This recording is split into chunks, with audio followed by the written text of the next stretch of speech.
कि हम भाजपा के सपोर्टिव भी हैं और क्योंकि उन्होंने हमें जो दिया है ना। क्या वाकई ही जो है वो भाजपा के दौरे हुकूमत में विकास हुआ? जी बिल्कुल हुआ है।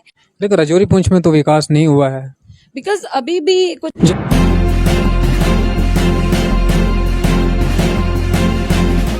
आप देख रहे हैं जम्मू न्यूज मिशन। जय हिंद। आप देख रहे हैं जम्मू न्यूज मिशन सरफराज खान के साथ। जम्मू कश्मीर में विधानसभा को लेकर बड़े चर्चा रहे हैं और आप देख रहे हैं कि अलग अलग जगहों पर जो है वो हमारे सियासतदान कैंपेन भी चला रहे हैं, क्योंकि तवील अरसे के बाद जम्मू कश्मीर में विधानसभा के इलेक्शन होने जा रहे हैं। इसी मुद्दे पर जो है वो आज मेरे साथ जो शख्सियत मौजूद हैं, शेख गुलाम सफीना जी हैं, वो जो मेरे साथ हैं आज। एक एज ए स्टूडेंट के साथ साथ जो है वो सोशल एक्टिविस्ट भी हैं और ये सुरनकोट से जो है वो ताल्लुक़ रखती हैं और अक्सर जो है वो आपने इनको सोशल मीडिया के ऊपर सुर्खियाँ बटोरते हुए देखा होगा। इनसे जो है वो आज खासकर मैं अगर सरहदी ज़िला पुंछ की बात करूं, वहाँ की कंस्टिट्यूंसी सुरनकोट की बात करूं, मेंढर की बात करूं या फिर हवेली की बात करूं, इन जो है वो तीन कंस्टिट्यूंसीज के ऊपर इनके साथ आज तस्करा होगा, क्योंकि अक्सर जो है वो ये तीन कंस्टिट्यूंसीज जो हैं वो विवादों में रही हैं। अक्सर जो है वो वहाँ पर हार्ड मुकाबले हुए हैं और बड़े कड़क जो है वो टक्कर के मुकाबले जो है वहाँ पर देखने को मिलते हैं। सबसे पहले तो मैं आपका खैर मकदम करता हूँ कि आपने अपना कीमती वक्त हमें दिया। मैं सबसे पहले जो है वो आपसे सवाल ये जानना चाहता हूँ कि आप जो हैं वो इस वक्त भाजपा के समर्थन में हैं, भाजपा की सपोर्ट कर रहे हैं और अगर देखा जाए सुरनकोट कंस्टिट्यूंसी में सईद मुश्ताक अहमद बुखारी साहब जो हैं वो बीजेपी के मैंडेट से वहाँ पे लड़ रहे हैं। आप जो है वो किसकी सपोर्ट कर रहे हैं? सईद मुश्ताक अहमद बुखारी साहब की शख्सियत की जो है वो सपोर्ट कर रहे हैं या फिर भाजपा की सपोर्ट कर रहे हैं? भाजपा की भी सपोर्ट कर रहे हैं। सबसे पहले तो मैं आपकी शुक्रगुजार हूं कि आपने मुझे मौका दिया कि मैं अपने ओपिनियंस या अपने व्यूज लोगों तक पहुंचाऊं या लोगों के सामने रख पाऊं। तो हम सीधी सी ये साफ सी बात है कि हम भाजपा के सपोर्टिव भी हैं और क्योंकि उन्होंने हमें जो दिया है ना, जो पहचान दी है, हमारी एक आइडेंटिटी को स्टेबल किया है, स्टेबिलिटी बनाई है हमारी, तो उस चीज को लेकर हम भाजपा के सपोर्टिव हैं। बाकी आ गई मैंडेट की बात, तो मैंडेट उसी शख्सियत को मिला है जिसने बहुत लंबी चौड़ी जद्दोजहद की। वो एक ऐसी शख्सियत है जिन्होंने पिछले 40 से 50 सालों में बहुत काम किए, बहुत अच्छे काम किए। वो एक नामजद शख्सियत है, किसी शख्सियत के मोहताज तो थे नहीं। तो अगर उन्होंने ये फैसला लिया कि मुझे बीजेपी ज्वाइन करनी चाहिए, क्योंकि उन्हें लगता था कि एक ऐसी गवर्नमेंट, भाजपा एक ऐसी गवर्नमेंट है जो हमें हमारा हक दे सकती है, पहाड़ी कम्युनिटी को उसकी आइडेंटिटी दे सकती है, तो उनके बेसिस पे उन्होंने जो फैसला लिया वो अच्छा था। हम उनके फैसले का भी खैर मकदम करते हैं और बीजेपी पार्टी का भी खैर मकदम करते हैं, जिन्होंने हमें इस काबिल बनाया कि आज हम भी दूसरी कम्युनिटीज के साथ खड़े होने के काबिल हैं। एक लंबा अरसा जो है वो सईद मुश्ताक अहमद बुखारी ने नेशनल कॉन्फ्रेंस को दिया, उस वक्त भी जो है वो पहाड़ियों की लड़ाई लड़ते रहे। अगर देखा जाए तो 2 टर्म्स में जो है वो सईद मुश्ताक अहमद बुखारी साहब जो है वो सुरनकोट के एमएलए भी रहे हैं, लेकिन लगातार जो है वो पहाड़ी ट्राइब को लेकर या पहाड़ियों के हक के लिए वो संसद में अपनी आवाज़ को बुलंद करते रहे। लेकिन नेशनल कॉन्फ्रेंस हो या फिर इंडियन नेशनल कांग्रेस हो, इन्होंने जो है वो हक पहाड़ियों को नहीं दिया जो कि भाजपा ने दिया। जब बुखारी साहब ने भाजपा को ज्वाइन किया था तो उन्होंने कहा था कि अगर पहाड़ियों के लिए मुझे जहन्नम में जाना पड़े तो भी मैं जाने के लिए तैयार हूं। लेकिन आज जो है वो अगर वो भाजपा के मैंडेट से सुरनकोट से लड़ रहे हैं, आप क्या जो है वो कहना चाहती हैं, क्योंकि आप जो है वो वहाँ की रहने वाली हैं, क्या पहाड़ियों को जो है वो आज उस एहसान का बदला देना चाहिए? देखिए, मैं यही कहना चाहती हूँ कि पहाड़ियों को उस एहसान का बदला एहसान, इस बात पे, इस टाइटल पे या इस पे बहुत सारी कंट्रोवर्सीज चल रही हैं, बहुत सारे क्वेश्चन मार्क्स हैं हमारी सोसाइटी के, हमारे स्टूडेंट्स के या अदर कम्युनिटीज की बात की जाए, क्वेश्चन मार्क है कि क्या एहसान का बदला एहसान। तो देखिए, हम मुसलमान हैं, चंद गिनी चुनी शख्सियतें जिन्होंने ये जाके वहाँ पे बातचीत की हमारे होम मिनिस्टर साहब श्री अमित शाह साहब से या मोदी जी से, जब ये बात करने गए तो इन्होंने एक जुबान दी।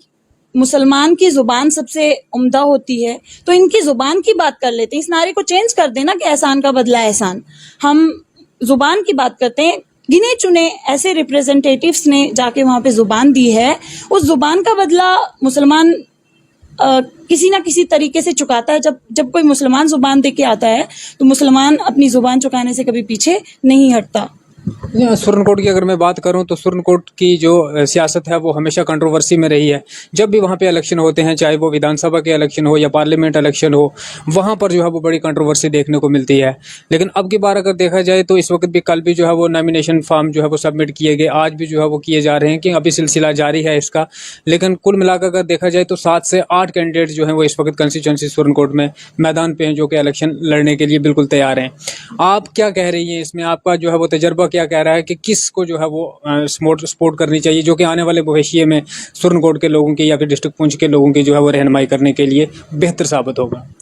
मुझे तो लगता है कि भारतीय जनता पार्टी ने अगर सैयद मुश्ताक साहब को चुना है तो वो उनका एक पार्टी का सुप्रीम फैसला था। तो मुझे लगता है कि हमें सैयद मुश्ताक बुखारी साहब को ही इस बार भी आगे लाना चाहिए। इवन कि इंशाल्लाह वो आएंगे।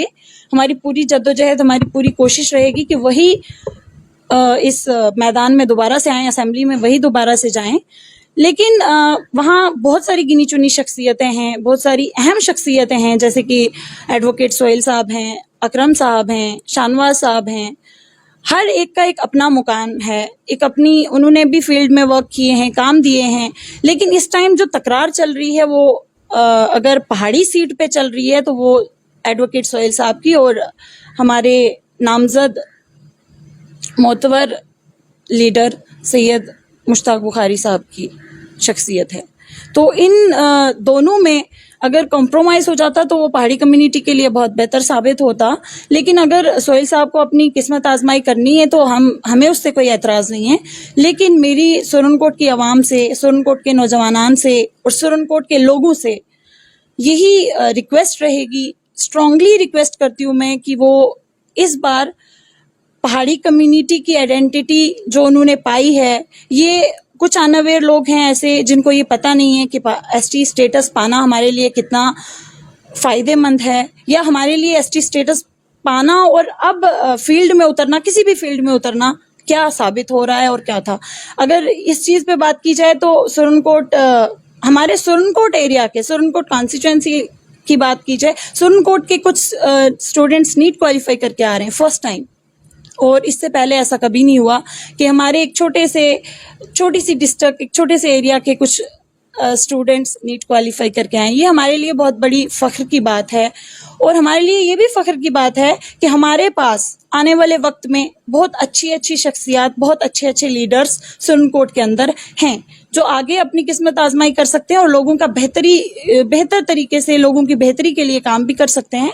लेकिन अभी हाल फिलहाल अगर देखा जाए तो सैयद मुश्ताक बुखारी जैसी शख्सियत ना कोई थी और ना ही हाल ही के वक्त में है। तो हम उन्हीं के सपोर्टर हैं, उन्हीं को सपोर्ट करेंगे। बीजेपी ने हमें जो दिया है उसका एहसान हम अपने वोट से ही चुका सकते हैं। लेकिन हमने उनको जुबान दी थी, एक वादा करके आए थे कि ये वादा हमारे रिप्रेजेंटेटिव्स अगर करते हैं तो फिर ये पूरी कम्युनिटी की बात हो जाती है, पूरी कम्युनिटी वादा करती है। तो गवर्नमेंट से अगर हमने वादा किया तो हम उस वादे को पुरजोश तरीके से निभाएंगे। अभी वोट डिवाइड हो रहा है, बहुत सारी प्रॉब्लम्स आती हैं। जब कई सारे उम्मीदवार उतरते हैं किसी एक फील्ड में तो प्रॉब्लम्स तो आती हैं। लेकिन कल आपने जैसे देखा कि हमारे एमपी श्री गुलाम अली खटाना साहब भी सैयद मुश्ताक साहब की नॉमिनेशन में शिरकत फरमा हुए।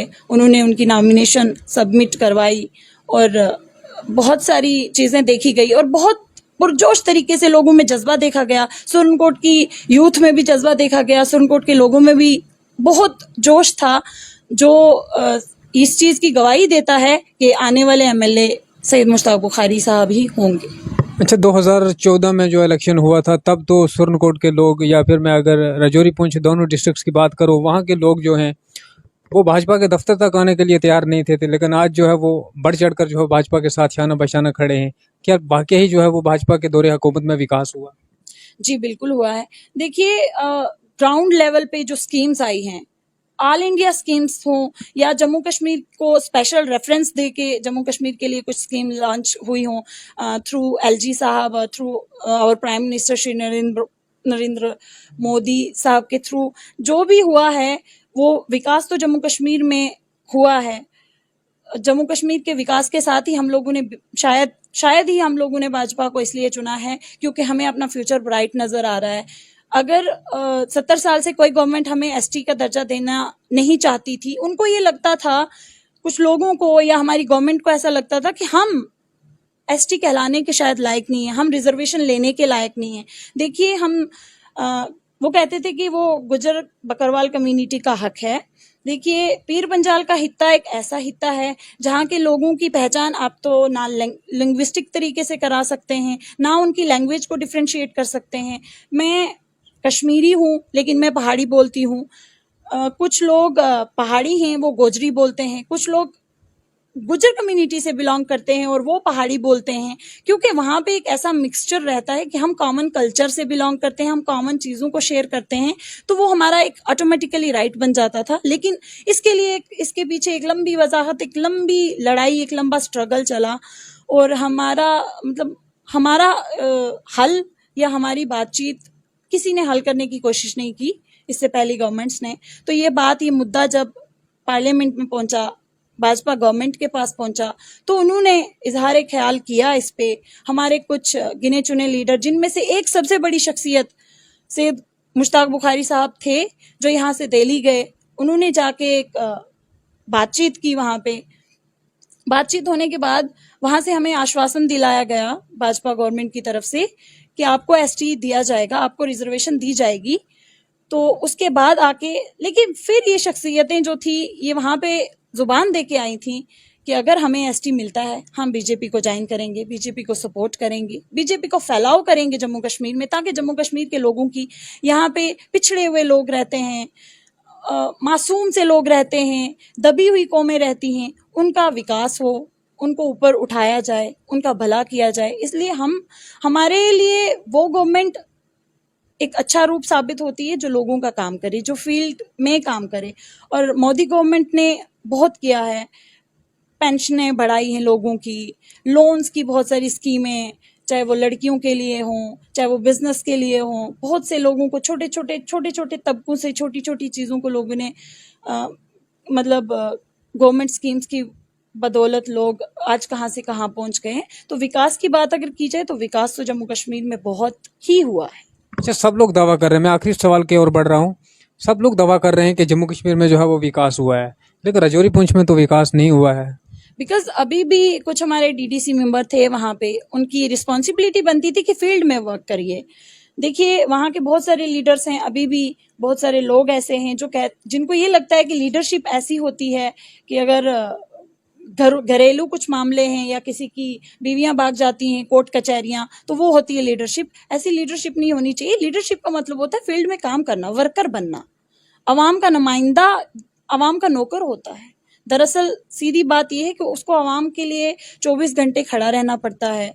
अभी भी सुरनकोट की रोड्स की हालत खस्ता है। तो बात ले चलिए आज से 10 साल पीछे, 2014 में, उस टाइम भी कोई विकास नहीं हुआ। उससे पीछे ले चलिए जब सैयद मुश्ताक साहब आए थे सत्ता में, एमएलए थे, तो तब वो 40 रोड्स जो चंदीमर, डुगरा, पछाना, सांगला, गुलथल, लठूंग जैसे एरियो को सुरनकोट से मिलाती है, मरोड़ जैसे एरियो को सुरनकोट से मिलाती है। बहरहाल बाकी लीडर्स आए, वो पोजीशन में आए, पावर में आए, उन्होंने उसके इम्प्रूवमेंट का काम किया, लेकिन रोड्स, लोगों को जोड़ने का काम सैयद मुश्ताक बुखारी ने ही किया था। और वो आगे आने वाले वक्त में भी हम लोगों का भला करेंगे और भला करते रहेंगे। जब तक वो नामजद शख्सियत हमारे बीच हैं, वो भला करेंगी हमारा, और हम लोगों का भला होता रहेगा अगर हम उनके साथ हैं तो। बहुत शुक्रिया आपका। तो खसूसी बातचीत जो है वो आपने सुनी शेख गुलाम सफीना की, और इन्होंने भी कहा है कि वो वक्त जो है वो बीत चुका है, वो दिन गुजर चुके हैं जब जो है वो यहाँ से एमएलए जीत कर जाते थे और अपने आराम से कुर्सी संभाल लेते थे, कुर्सी पे बैठ जाते थे। लेकिन अब जो है वो आवाम जागरूकता हो गई है, आवाम जो है वो बिल्कुल सतर्क हो गई है। वो जिसको वोट देंगे फिर वो उसके बाद वोट का हिसाब भी लेना जानते हैं, क्योंकि ये बदलता हुआ कश्मीर है, ये बदलता हुआ भारत है। अगर देखा जाए तो बीते 10 सालों में विकास जो है वो दावा हो रहा है कि विकास हुआ है। हालांकि देखा जाए जम्मू कश्मीर के अंदर विकास हुआ है, लेकिन विधानसभा इलेक्शन ना होने के कारण यहाँ की जम्मू कश्मीर की जो है वो अपनी गवर्नमेंट, अपनी सरकार होने के ना कारण जो है वो कुछ बहुत सारी चीज़ें इस तरह की हैं जो अभी नहीं हो पाई हैं। लेकिन अब यही जो है वो उम्मीद लगाई जा रही है कि इस विधानसभा इलेक्शन के बाद जो भी हमारे नुमाइंदे जीत कर जो है वो आगे जाएंगे, वो जो है वो इन मुद्दों को उठाएंगे, और जितनी भी बची कुछ कसर है, चाहे वो रोड्स के मामले हों, हॉस्पिटल्स के मामले हों, या फिर एजुकेशन के मामले हों, वो जो है वो हल करने में अपना पूरा योगदान देंगे। लेकिन अभी भी जो है वो आप अगर देखा जाए तो आज और कल जो 2 दिन है, इसमें जो है वो सेकंड फेज के अभी भी नॉमिनेशन फॉर्म जो हैं वो जमा हो रहे हैं। अब जो है वो ये अंतिम लास्ट फेज जो है वो जम्मू का है। इसके बाद ही जो है वो हम पता लगा पाएंगे कि कुल जो है वो जम्मू कश्मीर विधानसभा के लिए कितने जो कैंडिडेट हैं वो मैदान पे रहे हैं। इसी तरह की मजीद अपडेट के साथ जुड़े रहे हमारे साथ। सरफराज खान, जम्मू न्यूज़ मिशन के लिए।